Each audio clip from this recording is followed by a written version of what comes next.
O budućem bezakonju. Starac i mučenik Anatolije Optinski mlađi.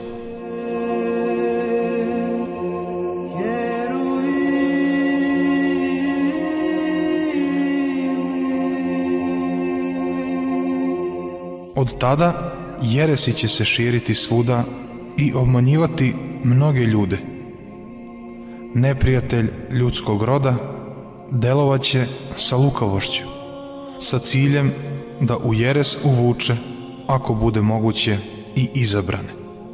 Neće početi sa grubim odbacivanjem dogmi o Svetoj Trojici, božanstvu Isusa Hrista i neporočnosti Bogorodice, već će krenuti da neprimetno krivi učenja i ustave crkve i sam njihov duh, predan nam svetim ocima kroz Duha Svetog. Malo njih će primetiti ova lukavstva neprijatelja, samo oni koji su iskusniji u duhovnom životu. Jeretici će se dočepati vlasti nad crkvom i postavit će svoje sluge svuda. Pobožni će se gledati sa prezirom. On, Gospod, rekao je: po plodovima njihovim poznaćete ih. I tako, po plodovima njihovim, kao i po delima jeretika, teži da ih razlikuješ od istinskih pastira. Ovo su duhovni razbojnici koji razdiru duhovno stado i ući će u tor crkve, ulazeći na druge načine, koristeći silu i zgaziti božanske ustave. Gospod ih naziva lopovima. Zaista, njihov prvi zadatak bit će gonjenje istinskih pastira, njihovo zatvaranje i progon, jer bez ovoga neće im biti moguće da se raskine ovca. Prema tome, sine moj, kada vidiš narušavanje otačkog predanja i božanskog poretka u crkvi, poretka ustanovljenog Bogom, znaj da su se jeretici već pojavili, iako će možda određeno vreme i kriti svoju bezbožnost, ili će neprimetno kriviti božansku veru sa ciljem da bolje uspeju u zavođenju i namamljivanju neiskusnih u mreže. Progon neće biti usmeren samo protiv pastira, već i protiv slugu Božih, jer svi oni pod vlašću jeresi neće trpeti pobožnost. Prepoznaj ove vukove u ovčijoj koži po njihovim gordim naravima i voljom za vlast. Oni će biti klevetnici, izdajnici, sejući svuda neprijateljstvo i zavist. Prema tome, Gospod je rekao da ćeš ih poznati po njihovim plodovima. Istinske sluge Božije su smirene, ljube svog bližnjeg i poslušni su crkvi. Monasi će biti pod velikim pritiskom od strane jeretika i monaški život će biti preziran.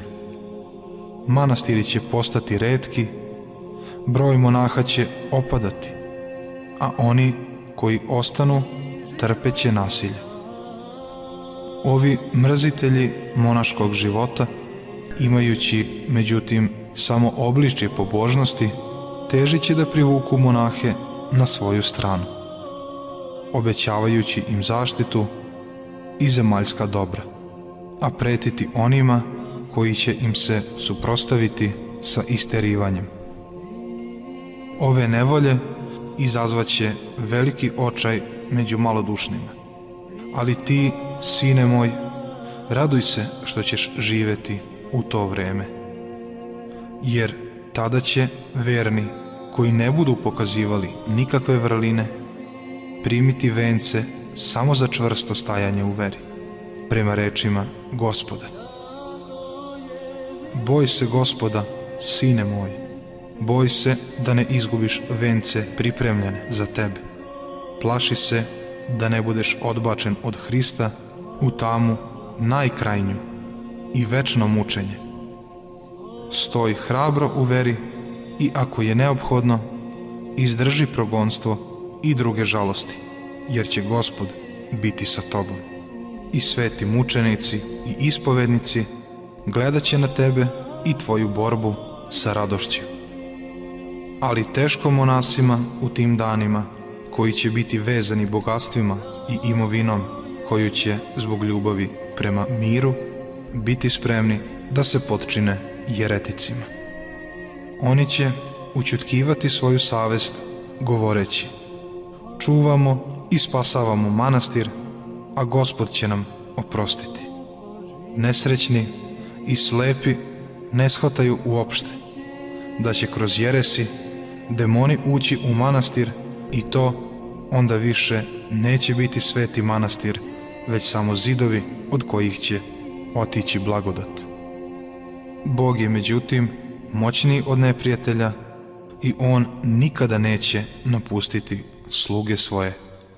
Istinski hrišćani ostaće do kraja vremena. Samo onda će izabrati da žive u izdvojenim, napuštenim mestima. Ne plaši se žalosti, pre se plaši ubitačne jeresi, jer nas ona lišava blagodati i odvaja nas od Hrista. Iz tog razloga Gospod nam je zapovedio da na jeretika gledamo kao na neznabožca i carinika. I tako, sine moj, jačaj u blagodati Isusa Hrista. Žuri se da ispovediš veru, da izdržiš stradanje kao dobar vojnik Isusa Hrista, koji je rekao: budi veran do same smrti i daću ti venac života. Otkrovenje, 2. glava, 10. stih. Njemu, sa Otcem i Svetim Duhom, neka je slava, čast i poklonjenje u vekove vekova. Amin.